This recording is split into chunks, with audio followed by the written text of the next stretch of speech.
Hello दोस्तों, कैसे हैं आप सब। आई होप आप सब स्वस्थ होंगे और मस्त होंगे।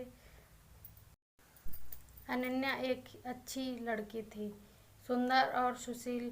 उसके साथ में काम करना भी बहुत अच्छी तरीके से जानती थी। सुबह उठकर ही चाय नाश्ता और फिर उसके बाद लंच खाना बनाती थी।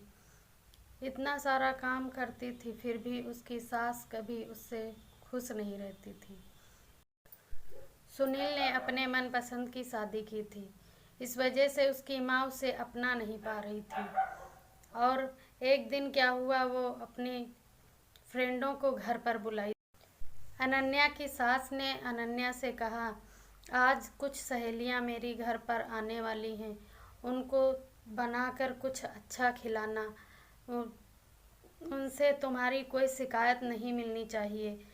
तभी अनन्या जाकर किचन में लग गई, लंच और खाने की तैयारी करने।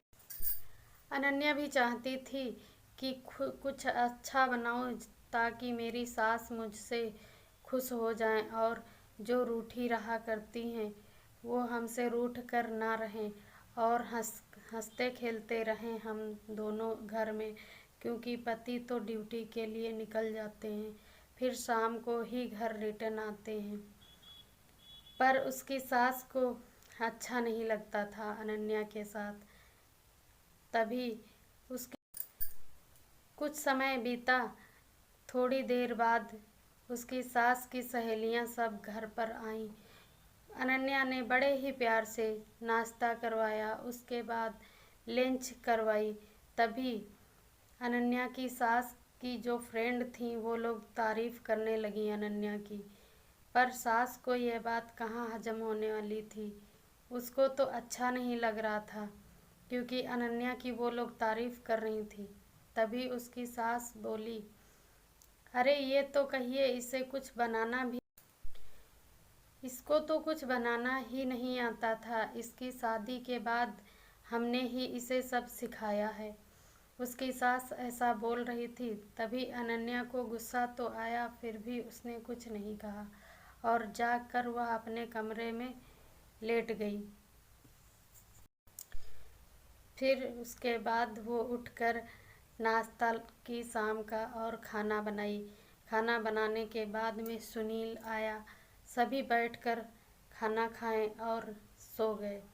सुबह उठते ही उसकी ननद सिमरन स्कूल के लिए निकलने लगी। तभी अनन्या ने उसको टोका, अनन्या, स्कूल में छोटे कपड़े नहीं पहन कर जाते हैं, स्कूल की ड्रेस पहन कर जाओ ताकि हमारी मर्यादा भी बनी रहे। इतना कहते ही सिमरन उस पर गुस्साने लगी और उसकी सास भी गुस्साने लगी। उसके बाद अनन्या गई और अपने काम में लग गई। वह चुप रहकर भी कुछ मन में सोच रही थी। हम कोई भी बात कहते हैं मम्मी को बुरा क्यों लगता है। इतनी बात सुनकर तभी कुछ समय बीता और सुनील भी ऑफिस से घर आया। सिमरन जाकर उसकी शिकायत करने लगी, अनन्या भाभी हर चीज़ में हमको रोकती हैं। मेरी लाइफ है, मैं छोटे कपड़े पहनूं या फिर बड़े, उनको इससे क्या प्रॉब्लम है। इतने में माँ भी आकर बैठ गई और वह भी बोलने लगी, अनन्या को ये नहीं चाहिए, हर चीज़ में सिमरन को टोकती है। उसकी भी कोई लाइफ है, वो भी अपनी लाइफ जीना चाहती है, ऐसा अनन्या को नहीं करना चाहिए। तभी सूरज भी उसको बहुत प्यार करता था। वो सुनकर भी कुछ ना बोला। अपनी पत्नी के पास जाकर बैठा और सोच रहा था मनी मन, माँ और बहन ने जो कहा है मैं इससे कहूँगा तो ये नाराज़ हो जाएगी, इस वजह से वो कुछ ना कह पाया। सास को बहू पसंद नहीं थी, इस वजह से अब रोज रोज का घर में वही चिक चिक होने लगा। तभी सुनील को भी नहीं अच्छा लगता था। डेली ऑफिस से घर आने के बाद हर दिन उसकी शिकायत सास जो उससे करती थी और ननद भी बढ़ा चढ़ा कर बोलती थी। उसको नहीं पसंद आ रहा था। तभी वो एक दिन बोला। तभी ऑफिस से आने के बाद में एक दिन उसकी सास और ननद ने उसको इतना चढ़ाया तो वह सुनील चिल्लाकर अपनी बीवी से बोला, बाहर आओ। उसकी बीवी तुरंत बाहर आई और बोली, जी बोलिए, पानी लाऊं या फिर कॉफ़ी। तभी सुनील थका हारा आया था। वो अपनी बीवी पे चिल्लाने लगा, बोलने लगा, ये तुम रोक ठोक क्यों करती हो? क्योंकि भाई भी क्या करता, माँ और बहन की ना सुनता तो वो नाराज़, अगर बीवी की ना सुनता तो बीवी भी नाराज़। इस वजह से वो बहुत परेशान हो चुका था। रोज़ रोज़ की चिक चिक सुनकर। तभी एक दिन सुनील अनन्या पे इतनी तेज से चिल्लाया। अनन्या भी सोच रही थी कि मैं सबको खुश रखने की कोशिश तो करती हूँ, फिर ये गलती कहाँ से हो रही है मुझसे। डेली डेली मुझे डांटते हैं ये। तभी उसकी माँ और बहन दोनों जाके रूम में रोने की आवाज़ सुनी तो वह बोलने लगी, डांटने वाला काम करोगी तो डांटी तो जाओगी ही। यह सब वह सुन रही थी और टेंशन की वजह से उसकी तबीयत खराब हो गई। उसकी सास ने बोला, उठो ए महारानी जी, खाना बनाओ चल के, मेरे भूख लगी है। वह सोच रही थी, उठूं तो कैसे उठूं, तबीयत तो मेरी ठीक नहीं है, मैं चल नहीं सकती हूँ। पर वह कुछ कह ना पाई। फिर भी सोचते ही सोचते वह सो गई। तभी उसका मासूम बेटा 2 साल का, वह भूख के लिए रोने लगा। माँ बहन ने उसको दूध नहीं दिया और सुनील के पास फ़ोन किया। सुनील देखो ना, महारानी जी लेटी हुई हैं और बेटा भी रो रहा है भूख के लिए और मैं भी परेशान हूँ, मुझे भी जोरों की भूख लगी है। इतना कहकर बोली। सुनील को बहुत जोरों का गुस्सा आया अपनी माँ की बात सुनकर और वह अनन्या को फ़ोन करने लगा। अनन्या बुखार से तप रही थी, इसकी वजह से वह फ़ोन उठाने में असमर्थ नहीं थी, तो फ़ोन ना उठा सकी। तभी अपने बेटे की अनन्या को आवाज़ रोने की सुनाई दी। वह अपने बेटे की रोने की आवाज़ सुनकर बहुत ही दुखी हुई और बोली, इतना तेज़ से मेरे बुखार है, मैं बुखार से तप रही हूँ और अपने बेटे को भी गोद नहीं ले पा रही हूँ। सास ननद इतना गलत करेंगी मैंने सोचा ही नहीं था। कम से कम मुझसे नहीं, मेरे बेटे से तो उन्हें प्यार होना चाहिए, क्योंकि वह तो उनका ही खून है। ये सोचकर वो उठी धीरे से और अपने बेटे की तरफ बढ़ ही रही थी। तब तक उसकी ननद तेज से हाथ उठाई और अपने भतीजे के ऊपर चिल्लाई।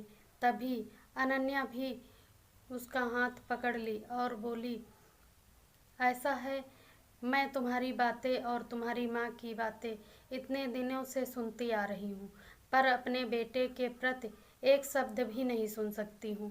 आप दोनों लोगों को खुश रखने के लिए मैंने बहुत सारी कोशिशें की और हर काम आपके मन से किया, पर आपको मैं नहीं पसंद आती हूँ तो कोई बात नहीं है, पर मैं अपने बेटे को इस तरीके से पिटता नहीं देख सकती। अनन्या अपनी ननद और सास पर चिल्ला ही रही थी। तब तक वहाँ सुनील भी आ जाता है और वह अनन्या को चिल्लाते हुए देखकर चुपचाप गेट पर ही खड़ा हो जाता है। उसकी आगे बढ़ने की हिम्मत ना होती है। तभी वह अनन्या अपने बच्चे के लिए अपनी ननद और सास को चिल्ला रही थी और इतना सब सहती थी। मैं अपने बच्चे के लिए, अब मैं अपने बच्चे के लिए यहाँ नहीं रहूँगी और अपने बच्चे के लिए हर कदम उठाऊँगी। वो अभी तक मैं बहुत कुछ आप लोगों की बातें सुनती आई हूँ। हमें लगता है जितना हम लोग सहने लगते हैं उतना ही आप लोग जुल्म उठाते हो। बहुओं पे हर तरीके का जुल्म उठाकर आप लोग अच्छा नहीं करते हो। अनन्या की बातें सुनकर अनन्या की सास और ननद को शर्म सी आ रही थी और अपनी गलतियों पर एहसास भी हो रहा था। तभी सुनील बोला, माँ, आपसे ये उम्मीद नहीं थी, क्योंकि वह भी अनन्या की सारी बातें सुन रहा था। अनन्या ने कहा, मैं जीती जागती मशीन। अनन्या बड़े ही गुस्से में थी, इस वजह से वो बहुत कुछ बोले जा रही थी। जितना कुछ उसके ऊपर उस घर में हुआ था वो सब कह रही थी। तभी वहाँ पर सुनील बोला, माँ, आप लोगों से ये उम्मीद नहीं थी मुझे। मेरे जाते ही मेरी बीवी को इस तरीके से रखा जाएगा और मेरे बच्चे को भी ना देखा जाएगा। मैं अनन्या की बातें तो सुन सकता हूँ माँ, पर मैं भी पिता हूँ, अपने बेटे के प्रति तो नहीं सुन सकता। कम से कम मेरी बीवी को ना, मेरे बेटे को तो ख्याल रखना चाहिए था आप लोगों को।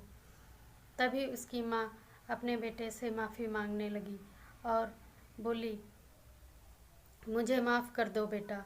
बहू ने कहा, माँ, आप लोगों के लिए तो मेरे दिल में हमेशा ही जगह रही है, पर आपने ही नहीं मुझे समझा है कि मैं बेटी हूँ आपकी। इस वीडियो से आपको क्या सीख मिलती है और कमेंट कर ज़रूर बताएं। वीडियो अच्छी लगती हो तो लाइक करें, शेयर करें, कमेंट्स करें। चैनल पर नए हों तो चैनल को सब्सक्राइब करें। Thanks for watching.